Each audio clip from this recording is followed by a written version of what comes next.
Hey everyone, it's Joe from Gadgetry Tech, and this is an exciting video because the Maxwell 2 is finally upon us. And as of releasing this video, this is day one of the embargo lift, which means you can now click to buy and order one for yourself. So I'm going to cover this video in a few different ways, but I just want to preface a few things. For one, I've only had this for about 2 weeks or so.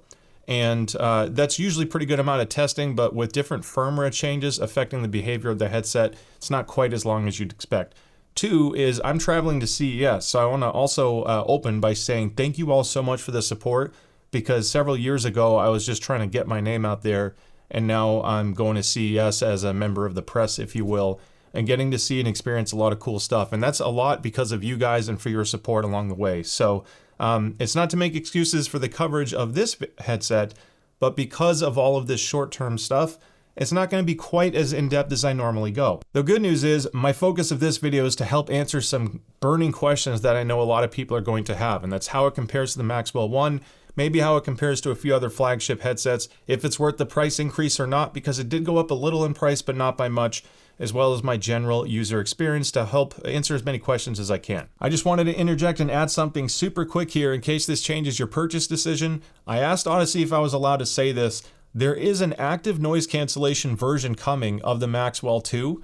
I don't know the exact launch date. I don't think they've even decided yet, and I don't know the price yet. Again, not sure if they've even picked that out. So I got approval to say that. I'm not breaking any embargoes here, but I didn't want to keep that from you all, because if you wanted an ANC headset and you loved everything that Maxwell does, because keep in mind the noise cancellation tech on the mic is pretty insane, maybe keep your eye out in the future, especially if you already have a Maxwell 1. This was sent to me by Audeze for review. It won't affect what I say about it. I believe honesty is the best policy, and I've been really thankful for these brands for enabling that, because I haven't really faced any pushback from companies if I've had critical things to say. This isn't all going to be sunshine and rainbows with the Maxwell 2. There's some things that I wish would be a little bit differently. Maybe they improved more upon, but I will cover all of that. So let's start with how it compares to the Maxwell 1 and what changed at a high level. Starting with the pads, there are a couple changes on the Maxwell 2. For one, the opening is larger. You can see on the Maxwell 2, there's quite a bit of height here, but it's also significantly wider. I never really had an issue with the stock pads, but I guess for some that are chasing more space, this will be a nice and welcome change. It's really no deeper up front. It feels a little bit deeper on the rear. I measured just slightly more depth. Part of it is how the baffle design is. But the pad material, the actual surface area, is smaller on the Maxwell 2 because of this, because they kind of kept the same general outer pad dimension. So if you'll notice, I can't lay this headset flat. That's because the Maxwell 2's yoke doesn't fully articulate 90 degrees. It's stuck at 45. I thought this would be a bigger issue, but it's still pretty comfortable to wear around my neck because the initial clamp force is actually quite light. And compared to the Maxwell 1, it's comparable to each other. There's some differences in weight that can affect clamp force, but it's basically the exact same headband design. When I look at the Maxwell 1, obviously you can lay it flat around my neck. Really wasn't any more or less comfortable. It's just a different sensation, and I actually don't mind that it angles in just a little bit. The other thing that I really like on the new one, so the old Maxwell you would twist off the pad, and I might as well leave the baffle open so you can see it. The new Maxwell 2, magnetic. How amazing is this? This is super convenient. And just to show you, because my head went to this right away, this is the LCD S20. I reviewed this a while back. I'll have a link in the description below. Really fun headphone. It's a close back, gobs of good bass. It's really fun. Same general design, and it also has this port, which is their SLAM technology, which came out with the Carbon 2 headphone originally, then the S20, and now we're getting it on the Maxwell. This has a profound impact on performance, but also some quality of life improvements as well. I did try the S20 pad on the Maxwell, and the diameter is just slightly off. I was really hoping it would be the same exact mount, because even the magnetic pole orientation was slightly different. I want it to be the same because I'm pleased to say that I'm working with Wicked Cushions. We're going to release a stealth pad for the new Maxwell 2, and I know the owner of Wicked Cushions has already been working on the freeze pad for the Maxwell 2. And he's making some tweaks to the comfort because he didn't want to just rush the product out. One of the things we are going to be doing is making the pad just slightly thicker on the outer dimension as well, so we can kind of relieve some of that pressure for you. So that will be coming down the road as it's available. It's going to take multiple weeks, but I did want to mention that. The other thing that this SLAM technology does, man, I really love this magnet mount. The slam is basically like a port or a vent. It's not going to guarantee a certain tuning property, but it does impact the way this headphone sounds. At least I know in experience, when you mess with the ports, it changes the bass performance. The huge advantage of this, though, is for what a lot of owners of Maxwells have dealt with in the past, and that is pressure. You never want to, especially on the older Maxwell, because there's no vent to relieve ear pressure. If you created a seal and you put these together, don't just start compressing this like an accordion. Don't put this on your head and violently push in and out. That pressure change is reacting with the very thin diaphragm. It's thinner than tinfoil, like micron thick type stuff. And when you get this like wrinkle effect, planar magnetics are much more delicate than a traditional dynamic driver. They sound incredible. Their thinness helps with transient speeds and detail retrieval and all of that, but they do require a little bit more care to get the long-term life out of them that you want. This vent technology, or the slam technology, helps relieve some of that pressure, so when you're putting it on and off, you're now not exposing the driver to that same pressure change. I'm focusing on this because this is a huge change for Maxwell 2 over the 1. Not only the magnetic design, but that slam tech does change the way the bass is. You're basically creating a forced broken seal just slightly, which does affect the sub bass. I did measure this, so when you look at the bass region, the low frequencies are rolled off just a little bit more on the Maxwell 2 because you don't have an airtight seal. It doesn't fully affect how much deep bass you have. The rest of the tuning will, but that is a byproduct of that. The other big change is the headband itself. The original headband was rather stiff, and the aftermarket support for Maxwell kind of took off down the road because a lot of people were looking either for more sizing options, because basically your sizing is done by these 3 holes, or they wanted something more compliant or wider. You know, Capra Audio made straps for this. Obviously Wicked Cushions did, and there's some aftermarket brands online as well. The new Maxwell 2 strap, look at the size of this guy. Multiple holes, so this perforation is going to help with some breathability. This is also much more compliant. I mean, it made a huge difference. And it's kind of helpful because, as wild as it is to say, the Maxwell 2 did not go on a diet. This new design, magnets added to the front, I don't know what it was, but it actually increased in weight. Quite a larger amount than I expected.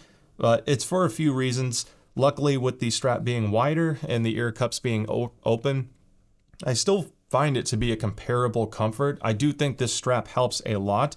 Didn't really change the ear pad pressure or comfort for me, as wildly different as this is. But I don't mind the weight. I wear heavier headphones from time to time. So if you found the Maxwell super heavy, this isn't going to drastically improve that. It is heavier, but this strap does help kind of wear the weight a little bit better. Now, you can make the Maxwell 2 lose a little bit of weight by removing a couple panels, which probably piqued your interest. These cups can actually either rotate, or you can just press on them. This little dot right here is kind of to orientate the cup to magnetically attach, because they pop off. And then you get this really sick looking Audeze logo, the A for Audeze, and I'll do the same on the other side.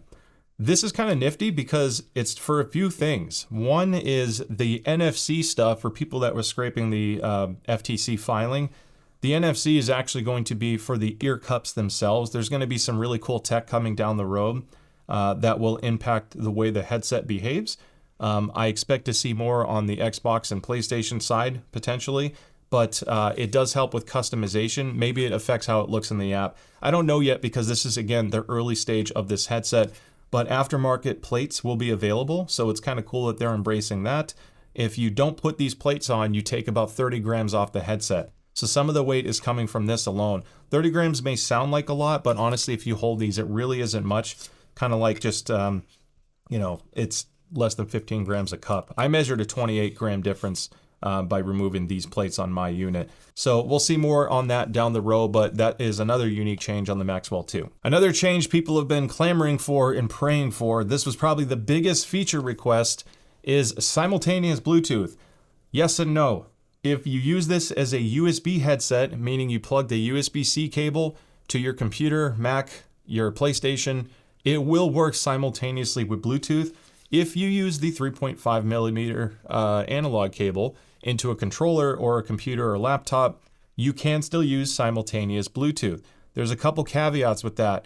When Bluetooth is playing audio, it cuts the microphone on the USB connection. So I was doing a voice test, and as soon as I played music on my phone, my microphone stopped working. So it doesn't work quite the same as a simultaneous headset when I'm doing, like traditional gaming. A lot of times if I'm playing games like Arc Raiders or Battlefield, I'm in the lobby. Sometimes I'll get a clip. Sometimes my friends in the lobby will say, hey, check out this clip. And as soon as I play it, it's nice to be able to react and tell them what I'm seeing. And you can't do that in its current state. I hope the firmware update kind of lets you choose where the mic is routed. Unfortunately, if you're using this as a USB wireless headset, using the transmitter that's included, it will not work simultaneously. It will auto hop, and sometimes in its current firmware state, it didn't fully auto hop for me either. So, in terms of dealing with audio routing, on the wireless side, I kind of just prefer to use it one or the other. Doing the attempted simultaneous multi-hop thing didn't work as seamlessly as I had hoped. What to me was the best way to do it is I connected it with the wireless connection to my PC, be playing and consuming content. But if I got a notification or a phone call, it would instantly and seamlessly transition to my call. No problems there. Then when the call ends, it takes a few seconds after the call ends, and then it does transition back to the PC, no problem. What I noticed though is if I'm playing a video on my phone, because there's audio playing on the USB transmitter side, it won't just switch to the video from my phone. It won't like hop over. So it seems to be like calls and notifications for the multi-pairing function. If you want to see the difference of the transmitter, well, it's basically the exact same thing as the original one, except they put a 2 on it now. Another thing I noticed with my unit, again, I get pre-production stuff. I don't get like the mass-produced quantities. My transmitter has a slightly off-angled USB terminal coming out, the USB-C connection that goes into the computer. It's sturdy, it's not wobbly, and I tried kind of bending it back. It doesn't move, so that could just be my unit, but I just wanted to kind of share what I observed. Now, it still has the switch on the side, still has the little pairing hole that you can use like a paper clip for. The Xbox version, you would just toggle, you'll see PC or Xbox. The PC switch does still work on PlayStation 5. So on the note of all of this, if you buy the more expensive version, the Xbox version, it will still work on PlayStation 5, and of course it would still work on Windows. The difference is the Xbox version comes with a Dolby Atmos activation key, so you don't have to pay for that. You can still use the Xbox version with Tempest 3D audio on PlayStation, so all versions of the Maxwell 2 will still support 3D audio on PlayStation, and on PC, every Maxwell will work on PC and will work with Dolby Atmos. The Xbox version comes with the Atmos activation key. So if you're only playing on PC and you already own Dolby Atmos, then you can just buy the less expensive version. If you don't own Atmos and you want to get into that, then still buy the Xbox version anyway, so you can kind of get it thrown in. It's a $20 increase, which is the cost of the license of Atmos anyway. So, pick whichever one you like. There are a couple other changes on the Maxwell 2 versus the one. As far as the chassis goes, most of the things I like. The first part is the wheel system. It uses the exact same wheel. They're in the exact same distance from each other. They make the same clicky sensation, same resistance, same lack of dampening, if you will. It doesn't feel bad. I never really had a problem with the wheel, but the new one has a beveled edge that to me just looks a lot more premium. It's a minor thing, but it seems to just make it look more robust. So I like that change. They also changed the label. To me, it's a little bit more clear, and I think it looks nicer. Analog port's still in the exact same spot, as is the microphone boom and the internal mic and the noise suppression button for enabling the filter technology on your mic. I know some other people were talking about the microphone boom being a little floppy on the old one, or a little limp, if you will. It's pretty much the same. I don't know if it's just because mine's older now and maybe it's broken in a little bit more. This doesn't feel significantly more robust in terms of resistance goes, so you might have to adjust the boom once in a while.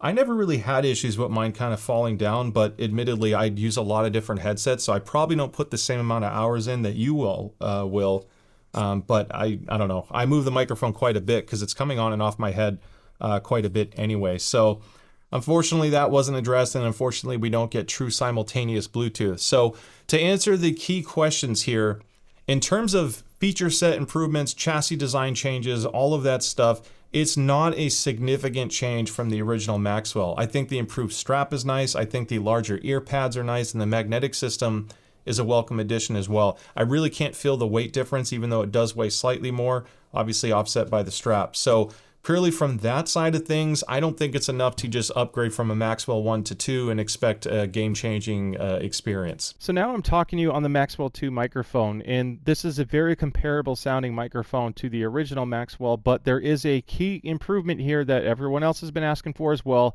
and that's the side tone. It still gets just a slight robotic sound to it, but I have more than enough volume overhead. I don't have to crank it to 10 to hear myself. At 4 to 6 to me is the sweet spot for levels. And what's really cool is when side tone is enabled, you can press the bottom of the two wheels in, because those wheels that I showed you earlier, they're also buttons. Press the bottom one in, now it says side tone, and I can just flick this wheel up a little bit. I'm hearing myself in real time. Unfortunately, it does still sound a little bit robotic, but one huge improvement here is the noise floor or lack thereof. If I'm not talking or if the room's fairly quiet, I'm not hearing these weird artifacting like noise issues. The old Maxwell was kind of noisy with the side tone, even if you weren't speaking, and it was super distracting, especially if you had nothing playing on your computer. So this is a big improvement there. If they fixed the robotic thing, it could have been even better. But, you know, it is what it is in its current state. This still uses the filter technology, so if you want to eat a bag of chips, you don't have to mute. If the vacuum's on, you don't have to mute. These are huge quality of life things that I think a lot of gaming headsets should have. And what's amazing is it's baked in at the hardware level. You don't need software installed in your computer to do this. That means that console players can benefit from noise reduction, which is a very uncommon feature with a lot of headsets. So it's great there. And now I'm talking to you on the beamforming microphone built into the headset. I think the side tone actually sounds better without using the boom mic. The noise reduction isn't as good, so this will pick up more of the clanky sound of your keyboard. However, this still sounds pretty damn awesome. And if you don't want to see a mic boom in front of your face, this is still a very passable system. So you don't have the traditional headset look. I like the freedom that this gives you. And I actually have a plane flying over near my house right now quite loudly. So I'm pausing because I just wanted to see if you could hear it or not. It's not like I forgot what to say. So in post-production, I'll boost it if I have to, if it's even audible. And if it's not, that gives you a good example, because when you're out and about, if you're on a Bluetooth call, having that kind of noise reduction is a really nice feature to have. So this is the microphone of the Maxwell 2. Now, the reason why I like the filter technology and I don't want to always have to mute is because this thing is a pain to mute. This is probably my biggest gripe with the headset. And I focus a lot on quality of life things. When I'm looking for a gaming headset, it's not because I'm chasing the best possible sound quality I can get. It's because I need gaming headset functions like the mute, the game to chat mix, etc. The game to chat mix works perfect. It works on PC and it works on Xbox. Even with the acquisition of PlayStation buying Odyssey, there is still no game to chat mix on PlayStation. It is what it is. I can't control that. You have to go through the PlayStation UI to change your chat mix, and it doesn't change with the Maxwell 2, unfortunately. The other thing, though, the way the mic mute button is, it is indented, and you can't slide your finger on it.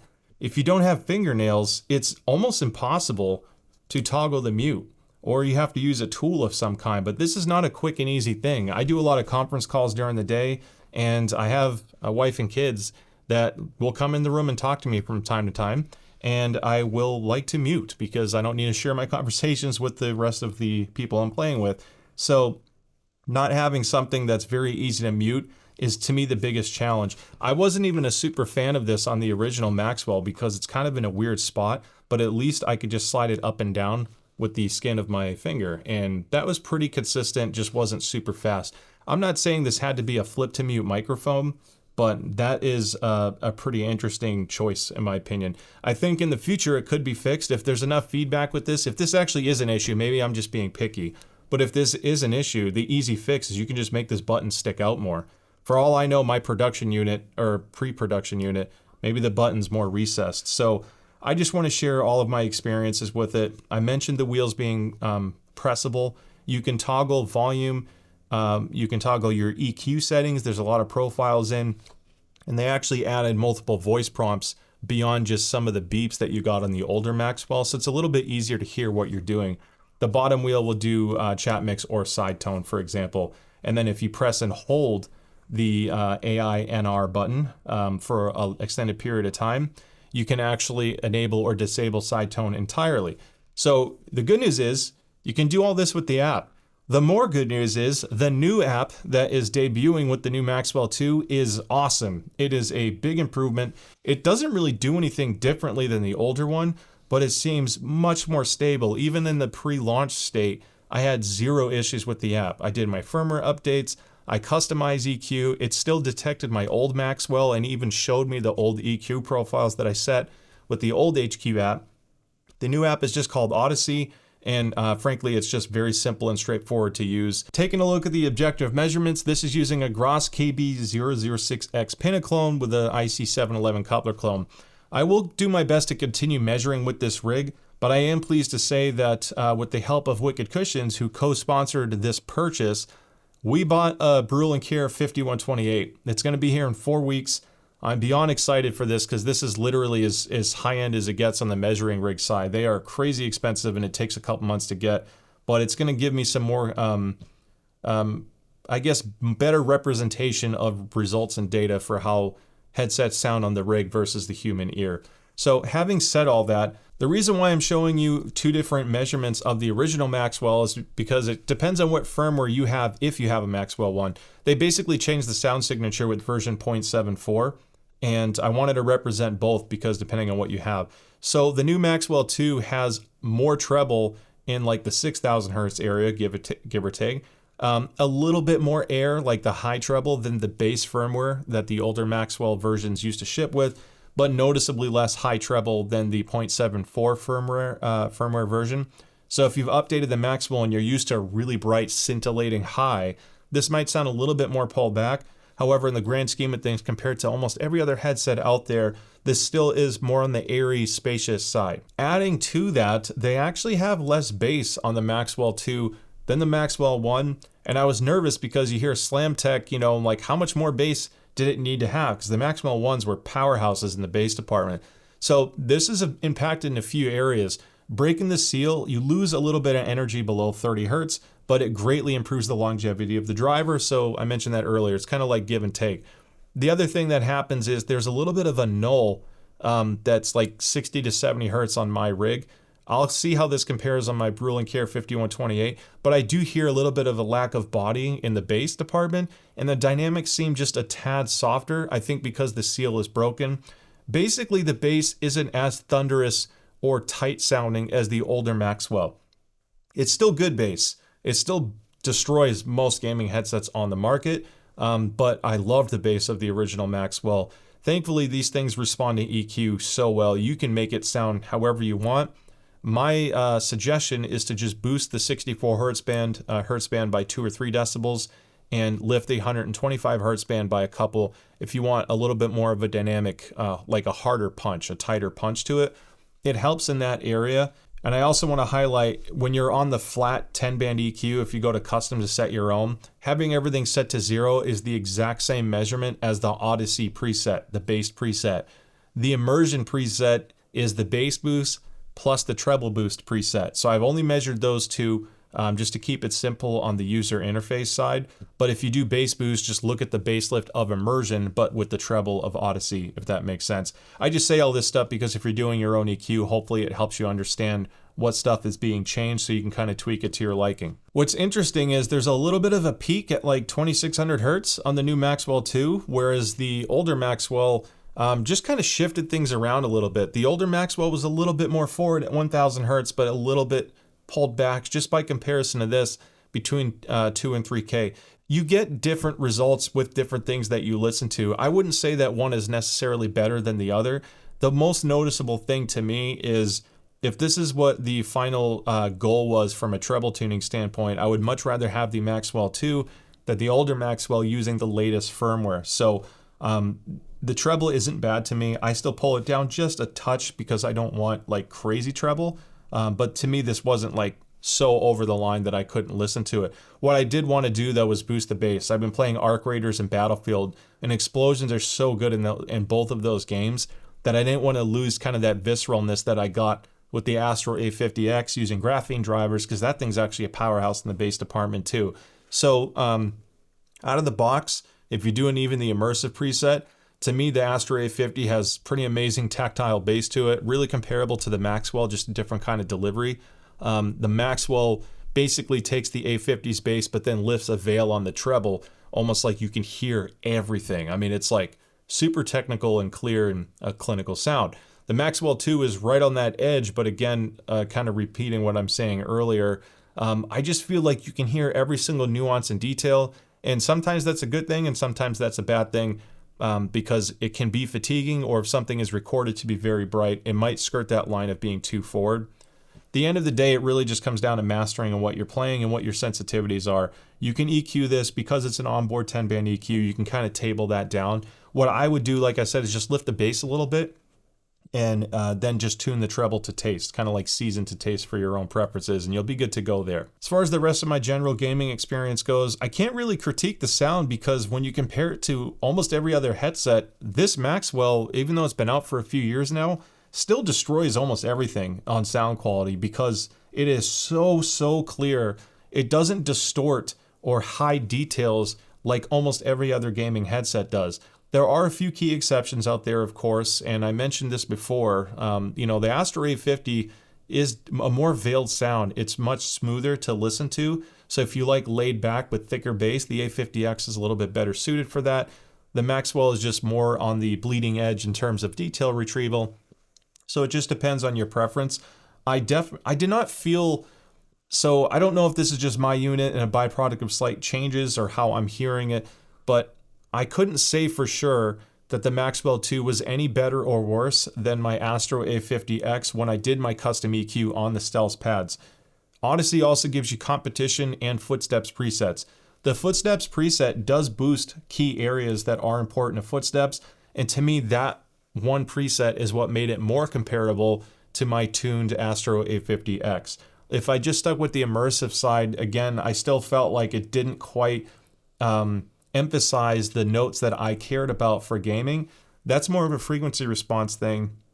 I don't know if it's just the byproduct of this vented design or having better matched drivers, who knows, but I got much more consistent imaging performance with the Maxwell 2, and if I'd made EQs to my own personal taste, I could still be very competitive. And then especially when you factor in how clean it sounds, hearing the rain and arc raiders, for example, is a very noticeable improvement on the Maxwell 2 over basically every other gaming headset. So it's not going to be for everybody, and obviously you have to get past the feature set and make sure that it's offering what you want there. But there's still no denying that Audeze is kind of still the reigning champion when it comes to detail retrieval and total audio performance for a gaming headset. I will have some videos later that will make more comparisons to other gaming headsets out there, but again, I wanted to get out as much information as I can in my testing and what I learned and experienced along the way. I think there are some nice improvements here over the Maxwell 1. If you have a Maxwell 1 already, unless you specifically need improvements to things like the side tone, or you want simultaneous Bluetooth with the USB cable, for example, there aren't tons of reasons to necessarily consider the Maxwell 2. I would consider it more like a Maxwell 1.5 with some quality of life improvements. And I think it'll just get better over time, just like the original Maxwell did. They slowly improved it with firmware. So this is a really good start. To me, it's a better start than where we were when Maxwell 1 first came out. And that about wraps up the video for now. I gotta start packing everything up so we can get ready for CES. Again, thank you so much for the support and for making it to the end. I hope they answered some key questions here to make your purchasing decision a little bit easier. And shoot me some comments below. If there's something I missed that you want to get information on, I'll do my best to answer it this week. And it'll also help shape the next video follow-up I do on the Maxwell 2. Because my goal at the end of the day is just to help everyone make the best decision for what they need for themselves. So thank you again for watching. Don't forget to like and subscribe if you haven't already, so I can catch you at the next one. Stay safe, and I'll see you next time. Bye.